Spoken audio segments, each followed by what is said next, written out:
Yo,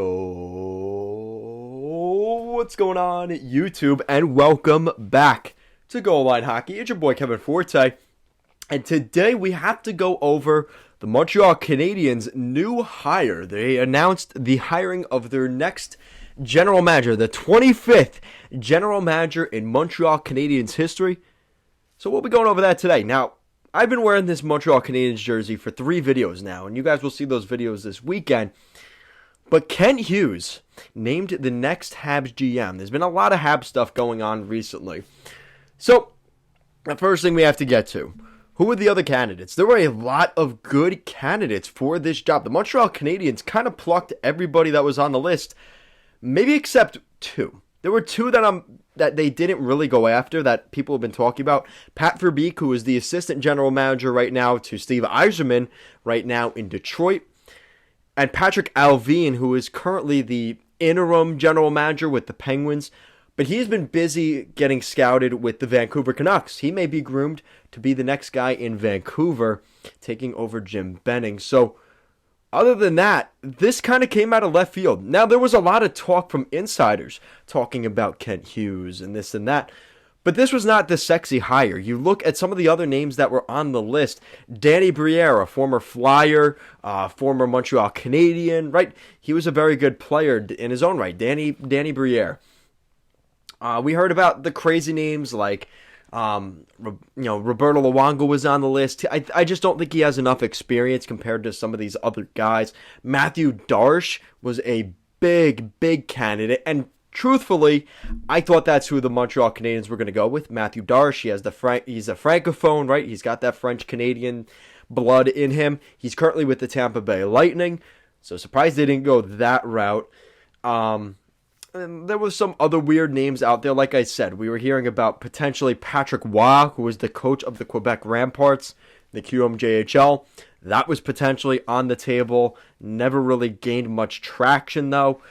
I mean, as crazy as it sounds, I've heard, Vinny Lecavalier, again, French-Canadian kid.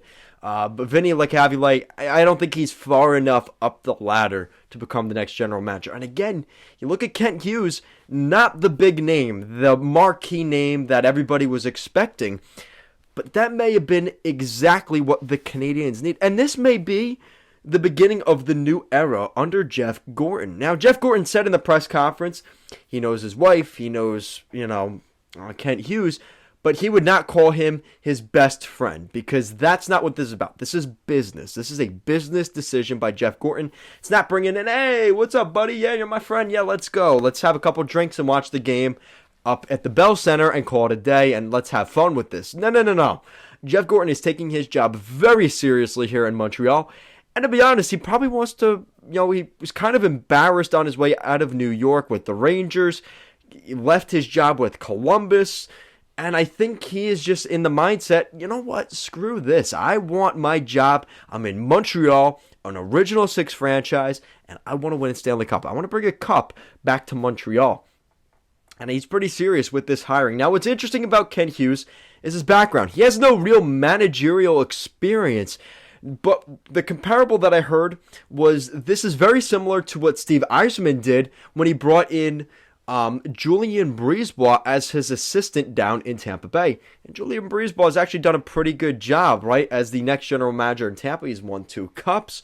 Things have gone pretty well since Stevie Y left, but he was groomed under Yzerman as the general manager. Jeff Gorton, it sounds like this worked really well. We've seen this work in tons of businesses. You have the creative side as the guy that's kind of doing the creative stuff, and then the money guy, Mr. Moneybags, right? You have both those ends of the spectrum, and they come together to create a great product. We've seen that all over in corporate America and everywhere else, and this is very similar. Jeff Gorton, more of the managerial side of things, the sending guys down to waivers, bringing guys up from the AHL, all of that stuff. The money side is going to be more focused on Kent Hughes, who has been an agent in the NHL for 25 years. He's been in hockey, in terms of the hockey biz, for 25 plus years.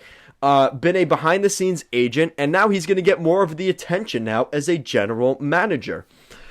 He is, as he quoted himself, a self-proclaimed hockey junkie. So, Again, he's doing pretty good, right? Considering he's just a hockey junkie. Probably not. He's probably selling himself a little bit short in that regard. And what was really the key takeaway from this, he wants to build this thing around the guys he already has there, with Nick Suzuki, with Alexander Romanov on the back end. He wants to build with what they've got and kind of build around that. And he wants to get this team competitive pretty quickly within the next 2 or 3 years, which leads me to something else I want to talk about. In another video I already talked about slightly. He wants a very offensive-minded hockey club. Now, he also mentioned that he wants a team that can play well defensively, right? But we've started to see very recently, if you have a very defensive-minded team with no offense, teams are able to limit that potential. The New York Islanders. We've seen that, right? So I think his mindset is we want to be run and gun. We want to be fun to watch as a fan in the Bell Center. But like I said, you have to keep stability in between the pipes and on the blue line. So that is going to still be a blend, but they are going to be more offensively minded focused. Similar to a team down the road in Toronto, right? That could be some really interesting matchups in the future. Excuse me. Whew. Now, the Habs have been known as a more gritty team, right? You have Brendan Gallagher. You've had Joel Armia, Arturi Lehkonen. Those guys are a little... Thomas Plekanec, if you really want to go further back. Those guys are more, power nose, bloodied up nose guys with Marc Bergevin. There may be a little bit of a shift to the more skill side of things in Montreal moving forward. You have guys that you could do that with. Cole Caulfield, Nick Suzuki. Those guys you could build around with that mentality and that culture. And I think that could work really well for the Habs moving forward. He wants a team that plays fast and with the puck. And I think that's also, again, we're seeing that with most guys coming into the NHL over the last couple of years in the manager position. That seems to be the new mindset, right? Score more goals than your opponent, and the more time you have the puck, more possession, that's your best defense, is having the puck yourself. And there you go. That's kind of the strategy, right? Another thing he mentioned, he was asked about the situation with their current head coach, Dominic Ducharme. And it sounds like he's pretty much locked in there right now. And he mentioned that, a lot of good head coaches around the league, John Cooper in Tampa Bay, Barry Trotz for the Islanders, they're just good fits with the organization. And he really senses that, not Matthew Darsh, Dominic Ducharme is the perfect fit for the Montreal Canadiens right now. So don't expect any big changes in that regard, at least till the end of the season. And that's all the timetable that we've really gotten so far. But that speculation will be put on hold, at least for a little while. Now, with that said, the Montreal Canadiens, with what we talked about, they want to get more offensively minded. They want to, do this and that. If you want more possession with the puck, there is an argument to be made. There's a guy that will be available this summer. His name is Patrice Bergeron for the Boston Bruins. Could they go after some of those guys? Now, I just did a whole video on this. Talked about 4 big francophones that could come to Montreal and kind of start off this new regime for Kent Hughes. Those names being Marc-Andre Fleury in between the pipes, Chris Letang on the blue line, and 2 really good forwards, Claude Giroux and Patrice Bergeron. What if the Montreal Canadiens were able to add some of those guys this summer in free agency, right? That'll be very interesting.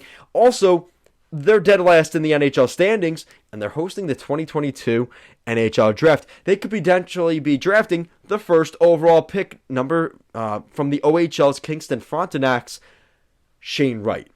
There is reason to believe that what we saw kind of last year from the New Jersey Devils getting the first overall pick, actually, was that last year? I don't even remember anymore, guys. I don't even know. 2 years ago. Actually, never mind. Forget I said that. You have the really good free agency and yet a high-end draft pick. The Montreal Canadiens will be doing something similar to that this year. And the Montreal Canadiens, again, you want to sell next season on hope and a lot of good things. You could definitely do that with a top 5 draft pick at the draft in Montreal, at the very least a top 5 draft pick at this point. And you could also be gaining some guys this summer in free agency, adding some skill that way. So guys, let me know what you think in the comment section down below. What do you think of the Montreal Canadiens' new hire, Kent Hughes? What do you think the Canadiens' direction will be moving forward? I think you made it pretty clear in that press conference. I tried to explain some of that in today's video. But guys, thank you so much for watching this video, and I will see you again next time.